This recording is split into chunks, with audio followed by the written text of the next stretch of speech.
Welcome back. నూతన సంవత్సరంలో మార్పు అనివార్యమా? అతిపెద్ద రాష్ట్రం ఉత్తరప్రదేశ్లో బీజేపీకి గడ్డుకాలం ఖాయమా? జాతీయ నేతల టూర్లతో కమలం పార్టీకి ప్రయోజనం కలుగుతుందా? యూపీ అసెంబ్లీ ఎన్నికలను ప్రభావితం చేసే అంశాలేంటి? యోగి ఆదిత్యనాథ్ ధీమాకు కారణమేంటి?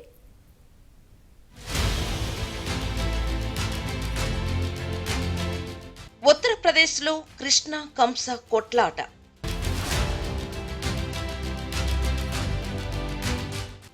ఓటరు దేవుణ్ణి ప్రసన్నం చేసుకునేందుకు అన్ని పార్టీలు ప్రయత్నం.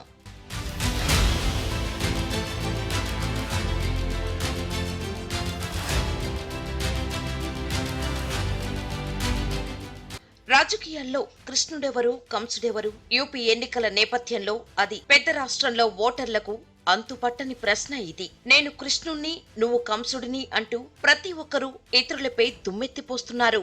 దేశ రాజకీయాల్లో 2022 అత్యంత ప్రాధాన్య సంవత్సరం కాబోతుంది.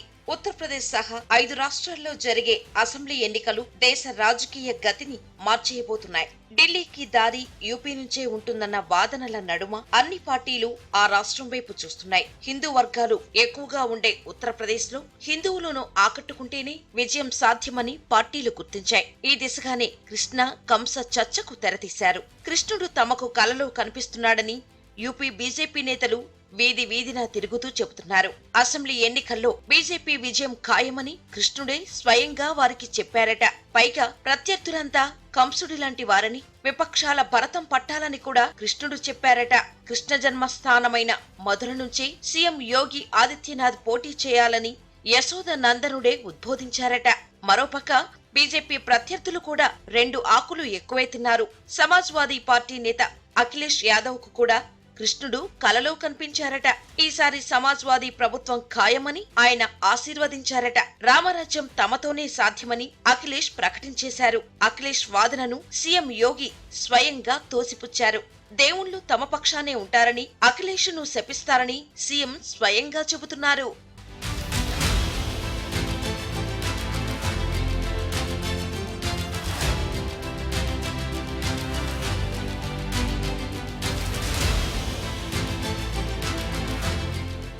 రామరాజ్యం స్థాపించాలంటే కృష్ణుడు ఆశీస్సులు కావాలని అఖిలేష్ చెబుతున్నారు. ఇప్పటికే ఆయన రాష్ట్ర వ్యాప్తంగా పాదయాత్ర చేస్తున్నారు. రాముడి దర్శనం చేసుకుంటే కృష్ణుడి ఆశీస్సులు లభిస్తాయని సమాజ్వాదీ పార్టీ వాదన. అందుకే ఆయన అయోధ్య వెళ్లి రామజన్మభూమి సందర్శనానికి సిద్ధమవుతున్నారు. తమ ప్రభుత్వం అధికారంలో ఉంటే ఏడాదిలో రామాలయ నిర్మాణం పూర్తయ్యేదని, చేతగాని యోగి సర్కారు నిదానంగా స్పందిస్తుందని అఖిలేష్ ఆరోపణస్త్రాలు సంధిస్తున్నారు. దీనికి బీజేపీ నేతలు గట్టి సమాధానమే ఇస్తున్నారు. అఖిలేష్ తండ్రి ములాయామును హిందూ విలన్ గా చిత్రీకరించేందుకు బీజేపీ ప్రయత్నిస్తుంది.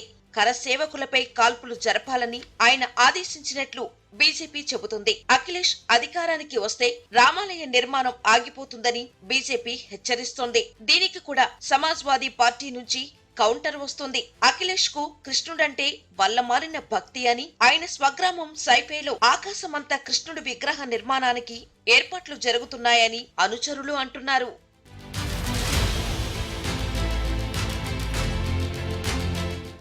యూపీ ఎన్నికల్లో మతమే కీలక భూమిక పోషిస్తుందని గత అనుభవాలు చెప్పకనే చెప్పాయి. 2017 అసెంబ్లీ ఎన్నికల్లో మాత్రం ముస్లింలు సైతం బీజేపీకి ఓటేశారు. అందుకు కారణాలు లేకపోలేదు. ముమ్మూరు తలాఖును నిషేధిస్తూ కేంద్రంలోని మోదీ సర్కారు చేసిన చట్టం ముస్లిం మహిళలను ఆకట్టుకుంది. దానితో బీజేపీ అఖండ మెజారిటీ సాధించగా లోక్సభ సభ్యుడిగా ఉన్న యోగి ఆదిత్యనాథ్ను అధిష్టానం సీఎం పీఠంపై కూర్చోబెట్టింది. 5 ఏళ్లలో సీన్ మారిపోయింది. ముస్లింలు మళ్లీ బీజేపీకి దూరమవుతున్న అనుమానాలు కలుగుతున్నాయి. అసదుద్దీన్ ఓవైసీ నేతృత్వంలోని ఎంఐఎం ఉత్తరప్రదేశ్ లో బలపడేందుకు ప్రయత్నాలు కొనసాగిస్తోంది. ఓవైసీ ఇప్పుడు బీజేపీని టార్గెట్ చేస్తూ ఆరోపణలు సంధిస్తున్నారు.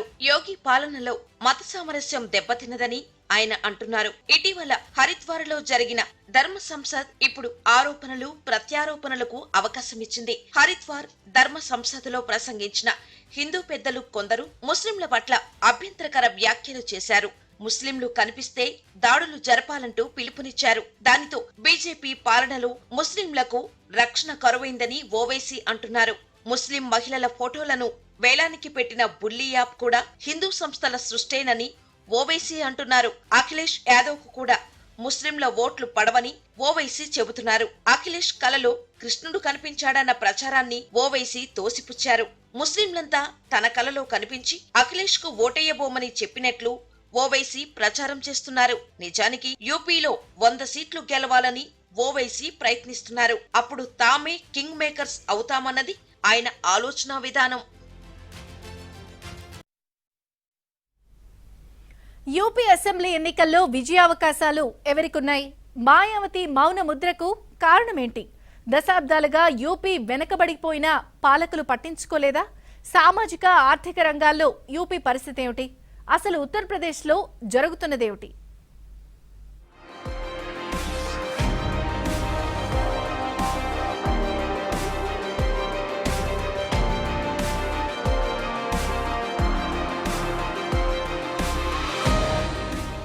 ఉత్తరప్రదేశ్ రాజకీయాల్లో కమలం గట్టిగా వేళ్లూనుకున్నట్లే కనిపిస్తుంది.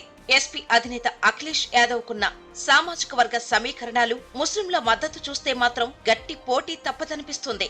మన్ను తిన్న పాములా పడున్న బీఎస్పీ అధినేత్రి మాయావతికి కూడా ఆఖరి నిమిషంలో పుంజుకునే వీలుందని కూడా నమ్ముతున్నారు. ఎవరైనా చేయి కలిపితే బలపడాలని కాంగ్రెస్ భావిస్తున్న మాట కూడా నిజం.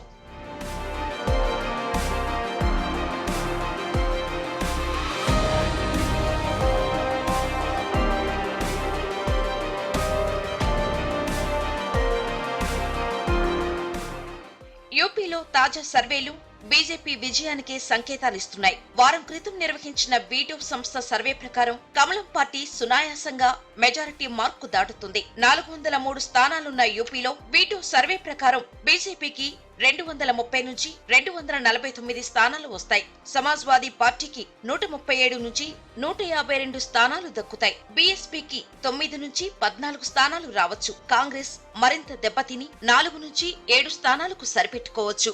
అన్ని సర్వేలు దాదాపుగా ఇలాంటి ఫలితాలనే ఇస్తున్నాయి.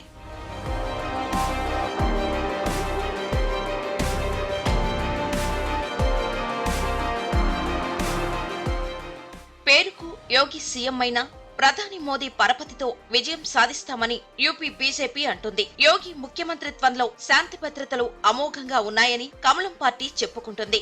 వారణాసి, మధుర చేపట్టిన అభివృద్ధి పనులే గెలిపిస్తాయని అంటున్నారు. పొత్తుల కసరత్తులు కూడా కొంతమేర పూర్తయినట్లు భావించాల్సి ఉంటుంది. పెద్ద పార్టీలను దూరంగా ఉంచుతున్న బీజేపీ 7 చిన్న పార్టీలతో సర్దుబాటు ఖరారు చేసుకుంది. అప్నాదల్, నిషాద్ పార్టీలో పొత్తు తమకు లాభిస్తుందని కమలం విశ్వసిస్తోంది. సమాజ్వాదీ పార్టీ ఇటీవల ఓం ప్రకాష్ రాజ్ బహర్ నాయకత్వంలో ఎస్పీతో ఎన్నికల పొత్తు పెట్టుకుంది. ఇక బీఎస్పీ అధినేత్రి మాయావతి పొత్తుల విషయంలో ఆచితూచి అడుగులు వేస్తున్నారు. ఎవరితోనూ పొత్తు ఉండబోదని 2 నెలల క్రితం ప్రకటించిన మాయావతి ఇప్పుడు పునరాలోచనలో పడినట్లు తెలుస్తుంది.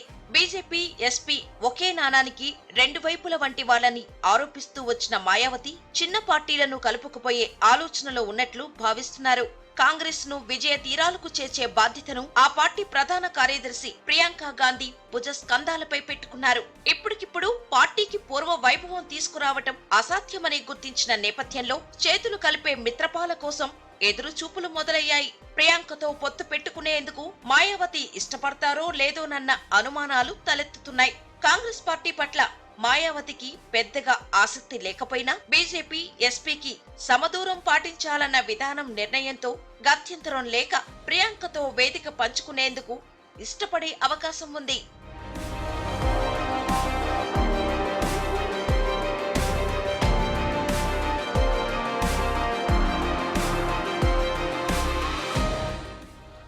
మేఘాల మీద యూపీలో బీజేపీ ప్రభుత్వం అభివృద్ధి కార్యక్రమాలు చేపట్టింది. మోదీ స్వయంగా వచ్చి ఎక్స్ప్రెస్ వేలకు శంకుస్థాపనలు, ప్రారంభోత్సవాలు చేశారు. వారణాసిలో విశ్వేశ్వరుడి ఆలయం చుట్టూ 330 కోట్ల రూపాయలతో విస్తరణ పనులు చేపట్టి మోదీ స్వయంగా ప్రారంభించారు. ఇవన్నీ నాణానికి ఒకవైపు మాత్రమే.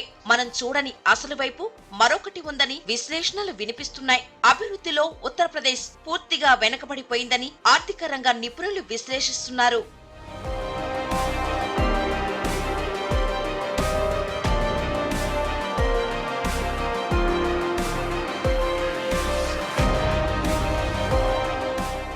పొరుగు రాష్ట్రాలైన దేశంలో ఏ ఇతర రాష్ట్రాలతోనైనా పోల్చినప్పుడు ఉత్తరప్రదేశ్ పూర్తిగా దిగజారిపోయిందని చెప్పక తప్పదు. ప్రజల జీవన స్థితిగతులు, వైద్యం, విద్య, ఉద్యోగ అవకాశాల్లో యూపీ పౌరుల పరిస్థితి ఏమాత్రం మెరుగ్గా లేదు.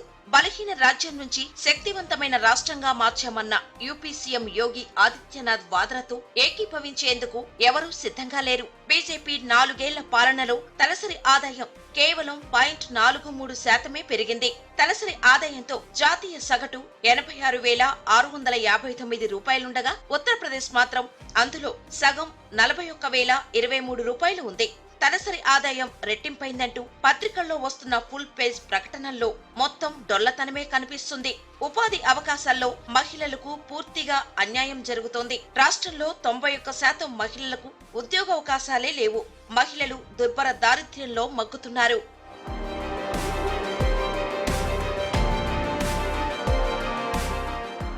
ఆరోగ్య రంగంలోనూ యూపీ బాగా వెనుకబడిపోయింది. నీతి ఆయోగ్ హెల్త్ ఇండెక్స్ ప్రకారం దేశంలో యూపీ 19వ స్థానానికి పడిపోయింది. కరోనా నియంత్రణ చర్యల్లో యోగి సర్కార్ అన్ని విధాలుగా విఫలమైంది. సెకండ్ వేవ్ సందర్భంగా ఆస్పత్రుల్లో పడకలు అందుబాటులో లేవు. ఆక్సిజన్ కొరతతో వందల మంది ప్రాణాలు పోయాయి. మరణాలు పెరిగిపోయి శ్మశాన వాటికల్లో స్థలం లేక మృతదేహాలను గంగానది ఒడ్డునే దహనం చేసేశారు. ఎన్నికల వేళ సరిగ్గా థర్డ్ వేవ్ రాబోతుందని వైద్య నిపుణులు హెచ్చరిస్తున్నారు. యూపీ వైద్య విభాగం వైపు నుంచి ఎలాంటి చర్యలు తీసుకున్నారో ఖచ్చితంగా చెప్పలేని పరిస్థితి. 3వ వేవ్ ఉధృత రూపం దాల్చి కేసులు పెరిగితే యోగి ప్రభుత్వానికి గడ్డుకాలమేనని భావిస్తున్నారు. 2 నెలల కాలంలో ఏం జరుగుతుందో చూడాలి మరి.